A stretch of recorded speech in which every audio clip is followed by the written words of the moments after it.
जय हिंद। आज हम लोग हिंदी व्याकरण में पाठ 5 वर्ण और ध्वनि चैप्टर चल रहे हैं और वर्ण और ध्वनि में हम लोग देखेंगे स्वरों का वर्गीकरण और खंड 3 में चल रहे हैं हम लोग स्वरों का वर्गीकरण और खंड 3 में। तो हम लोग इस पे विचार करेंगे आगे। और अभी हम वर्ण और ध्वनि ही चल रहे हैं। वर्ण और ध्वनि में खंड 1 हो गया, खंड 2 और खंड 3 में हम लोग चल रहे हैं। और तो हम लोग इसको देखते हैं। वर्ण और ध्वनि में स्वरों का वर्गीकरण, हिंदी व्याकरण वर्ण और ध्वनि में स्वरों का वर्गीकरण, हिंदी व्याकरण पाठ 5 में, हिंदी व्याकरण का पाठ 5 है और वर्ण और ध्वनि चैप्टर वर्ण और ध्वनि है, जिसमें हम चल रहे हैं स्वरों का वर्गीकरण और खंड 3 है मेरा, इसको खंड 3 रखे हैं। चलिए, तो इसमें मात्रा, इसमें है मात्रा या उच्चारण के आधार पर, मात्रा या उच्चारण के आधार पर, मात्रा या उच्चारण के आधार पर स्वरों का वर्गीकरण। ठीक है, तो इसको ह्रस्व स्वर, ह्रस्व स्वर क्या होता है? ह्रस्व स्वर क्या कहेंगे? ह्रस्व स्वर, ह्रस्व स्वर जिस स्वरों के उच्चारण में कम समय, यानी जिस स्वर को हम उच्चारण करते हैं उस स्वर के उच्चारण में कम समय यानी एक मात्रा लगता हो उसे ह्रस्व स्वर कहते हैं। जिस स्वर के उच्चारण में एक मात्रा लगता हो उसे ह्रस्व स्वर कहते हैं। जैसे में एक मात्रा में अ, ई और उ, एक मात्रा लगा ना। चलिए, अब दूसरा में दीर्घ स्वर। दीर्घ स्वर है क्या? दीर्घ स्वर का परिभाषा, जिस स्वरों के उच्चारण में हर स्वर यानी ह्रस्व स्वर से अधिक का समय यानी दोगुना समय लगता है, दो मात्रा लगता हो यानी दोगुना समय लगता हो, यानी ह्रस्व स्वर से ज्यादा समय लगता हो उसे दीर्घ स्वर कहते हैं। ठीक है, जैसे इसमें अ, ह्रस्व स्वर में अ, लेकिन दीर्घ स्वर में आ, इससे ज्यादा समय लगा, अ और आ में ज्यादा समय लगा। आ, हर्ष ई और दीर्घ ई। ठीक है, हर्ष उ और दीर्घ उ तो ज्यादा समय लग रहा है, हर्ष उ, लेकिन दीर्घ उ में ज्यादा समय लग रहा है। ठीक है, ए, ऐ, ओ, औ, अंग। ठीक है, अंग तो दीर्घ स्वर का ये और ह्रस्व स्वर का ये। अब चलेंगे हम तीसरा में प्लुत स्वर। प्लुत स्वर है क्या? प्लुत स्वर क्या है? जिस स्वरों के उच्चारण में ह्रस्व स्वर और तथा दीर्घ स्वर की अपेक्षा सबसे अधिक समय लगता है। कहने का मतलब ये हुआ कि ह्रस्व स्वर और दीर्घ स्वर से अधिक का समय लगता है, उसे हम क्या कहते हैं? प्लुत स्वर कहते हैं। यानी इन दोनों स्वरों के उच्चारण से ज्यादा समय लगता है, यानी किसके? ह्रस्व स्वर से और दीर्घ स्वर से ज्यादा का समय लगता है, उसे हम प्लुत स्वर कहते हैं। ठीक है, जिस स्वरों के उच्चारण में ह्रस्व स्वर तथा दीर्घ स्वर की अपेक्षा सबसे अधिक समय लगता हो उसे प्लुत स्वर कहते हैं। चलिए, अब जरा इसका नोट में उदाहरण के अनुसार नोट हम समझ लेते हैं। किसी को पुकारने, यानी किसी को हम पुकार रहे हैं, एवं नाटक के संवादों में इसका प्रयोग किया जाता है। जैसे में राम, बुलाना है किसी को तो राम। जैसे में किसी राजा जी, क्या इस तरह का स्वर लेते हैं ना, राम या राजा जी, यानी लंबा स्वर, यानी लंबा समय लेके हम बोलते हैं ना, राम राजा जी, तो ये मेरा लंबा समय हुआ ना, लंबा समय लिए ना। तो इस तरह का स्वर को हम क्या कहते हैं? प्लुत स्वर कहते हैं। कौन सा स्वर कहते हैं? प्लुत स्वर, यानी ह्रस्व स्वर और दीर्घ स्वर में से ज्यादा समय लगता है। ठीक है, तो यह कौन सा स्वर कहलाता है? प्लुत स्वर कहलाता है। अब चलेंगे आगे हम जीव के प्रयोग के आधार पर। किसके? जीव के प्रयोग के आधार, यानी जीव के द्वारा जो बोला जाता है, जीव के प्रयोग के अनुसार, मेरे जीव के अनुसार कौन कौन से भाषा निकलते हैं, कौन कौन से स्वर निकलते हैं, यानी जो हम जीव से स्वर निकाल पाते हैं, उस स्वर पे विचार करेंगे। सबसे पहले जीव के अनुसार मेरा 3 खंड है, अग्र स्वर, मध्य स्वर और पश्च स्वर। अब हम ये तीनों के बारे में जरा समझते हैं। तो अग्र स्वर जो है जीव के अनुसार, अग्र स्वर जिस स्वरों के उच्चारण में जीव का अग्रभाग, यानी अग्र मतलब अगला, जीव का अगला भाग स्वरों के उच्चारण में कार्य यानी काम करता हो उसे अग्र स्वर कहते हैं। कहने का मतलब जो स्वर का अगला भाग, यानी जीव का अगला भाग जो स्वरों में कार्य करता हो, जिस स्वर को निकालता हो, उसे हम अग्र स्वर कहते हैं। जैसे में हर्ष ई, अगला स्वर निकाल रहा है हर्ष ई, दीर्घ ई, ए, ऐ। ठीक है, तो इस तरह का जो स्वर है उसे हम अग्र स्वर कहते हैं। कौन सा स्वर कहते हैं? उसे हम अग्र स्वर कहते हैं। अब हम चलेंगे दूसरा में मध्य स्वर। मध्य स्वर यानी मध्य मतलब होता है बीच का, मध्य मतलब बीच का, अगले के बाद बीच का। ठीक है, यानी बीच का। तो जिस स्वरों के उच्चारण में जीभ का मध्य यानी जीभ का बीच का भाग, जीभ का बीच का भाग मध्य स्वर, जिस स्वरों के उच्चारण में जीभ का मध्य यानी बीच भाग स्वरों के उच्चारण में कार्य यानी काम करता हो उसे मध्य स्वर कहते हैं। जैसे अ, बीच का स्वर अ। ठीक है, तीसरा में चलेंगे पश्च स्वर। पश्च स्वर यानी पिछला स्वर यानी पिछला भाग, जीभ का पिछला भाग। ठीक है, जीभ का पिछला भाग जिस स्वरों के उच्चारण में जीभ का पश्च यानी पिछला भाग स्वरों के उच्चारण में कार्य करता हो उसे पश्च स्वर कहते हैं। जैसे में आ।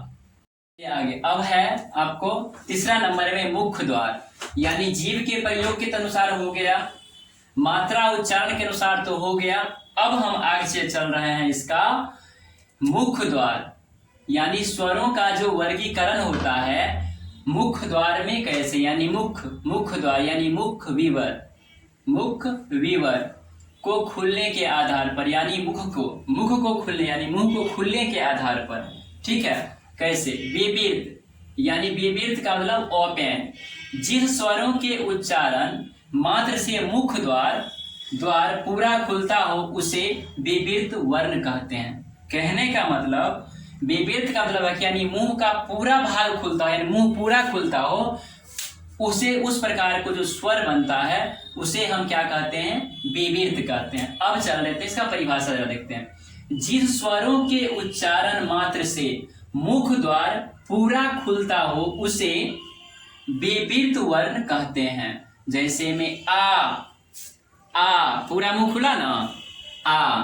चलिए अब अर्धविवृत का मतलब होता है, अर्धविवृत का मतलब होता है हाफ ओपन, यानी मुंह का पूरा भाग नहीं खुलेगा, आधा खुलेगा। ठीक है, तो जिस स्वरों के उच्चारण में मुख द्वार आधा बंद और आधा खुला हुआ हो, यानी आधा बंद रहेगा और आधा खुला रहेगा, उसे अर्धविवृत वर्ण कहते हैं। जैसे ए, ओ, आधा मुंह खुला और आधा बंद रहा, इस प्रकार को वर्ण को क्या कहते हैं? अर्धविवृत। किसके अनुसार? मुख्य द्वार के अनुसार। वर्ण का, स्वरों का वर्गीकरण में मुख्य द्वार के अनुसार। ठीक है, अब आगे हम चलेंगे संवृत। जिस स्वरों के उच्चारण में मुख्य द्वार लगभग बंद रहता हो उसे संवृत वर्ण कहते हैं। जैसे हर्ष ई, दीर्घ ई, हर्ष उ, दीर्घ उ, इसमें आधा मुंह नहीं के बराबर खुलता है। ठीक है, यानी हर्ष ई, दीर्घ ई, हर्ष उ, दीर्घ उ, इसमें मुंह तो पूरा खुलता ही नहीं है। ठीक है, यानी नहीं के बराबर खुलता है मुख्य द्वार। ठीक है, अब हम आगे चलेंगे ओठों की स्थिति के आधार पर, यानी ओठ जो है, ओठ की स्थिति के आधार पर वर्ण का वर्गीकरण। ठीक है, अब हम ओठ के आधार पर देखते हैं। ओठ के आधार पर होता है अवृत मुखी, यानी जिसमें पूरा वृत्ताकार नहीं, मुंह का पूरा वृत्ताकार मेरा माउथ नहीं बनता हो, यानी मेरा मुंह नहीं बनता हो। जिस स्वरों के उच्चारण में ओठों की आकृति वृत्तमुखी यानी वृत्ताकार या गोलाकार यानी गोल आकार का गोल आकृति नहीं हो उसे अवृत्तमुखी वर्ण कहते हैं। जैसे अ, पूरा तो गोल हुआ नहीं, आ, हर्ष ई, दीर्घ ई, ए, ऐ, पूरा मुंह तो गोल हुआ नहीं।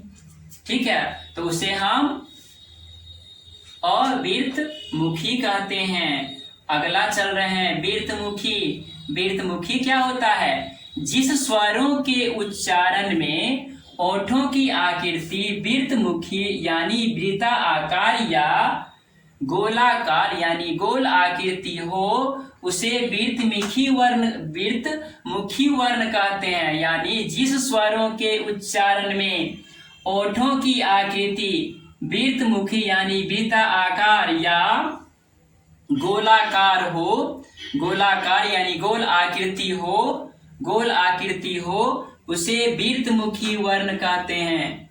जैसे हर्ष उ, दुर्ग उ, ओ औ अंग, ए ऐ ओ औ अंग। ठीक है, आगे अब मेरा हवा के नाक व मुंह के निकलने के आधार पर, यानी हवा नाक व मुंह से जो निकलने वाले जो ध्वनि होता है उसके आधार पर। ठीक है, तो आगे चलते हैं हम उसके आधार पर, जिसको हम कहते हैं निर्नुनासिक, जिससे हम कहते हैं निर्नुनासिक या मौखिक स्वर। ठीक है, निर्नुनासिक या मौखिक स्वर जिस स्वरों के उच्चारण में केवल हवा मुंह द्वारा यानी मुंह से निकलने वाले ध्वनि को निर्नुनासिक यानी मौखिक स्वर कहे जाते हैं। एक बार देख लेते हैं, निर्नुनासिक मौखिक यानी निर्नुनासिक या मौखिक जिस स्वरों के उच्चारण में केवल हवा मुख द्वार यानी मुख द्वार यानी मुंह से निकलने वाले ध्वनि निर्नुनासिक यानी मौखिक स्वर कहे जाते हैं। अ, आ, हर्ष ई आदि। ठीक है, उसके बाद नंबर 2 में अनुनासिक स्वर जिस स्वरों के उच्चारण में हवा व मुंह, जिस स्वरों के उच्चारण में हवा व मुंह के साथ साथ नाक से निकलने वाले ध्वनि को अनुनासिक स्वर वर्ण कहते हैं। यानी किस से निकलने वाले, हवा, मुंह और नाक, ये इसमें तीनों का प्रयोग, यानी हवा भी निकलती है मुंह से और मुंह से तो बोलते ही हैं और साथ में नाक के द्वारा भी बोला ही जाता है। जैसे अंग, अ, ई, ये सब स्वर बोलते हैं हम लोग।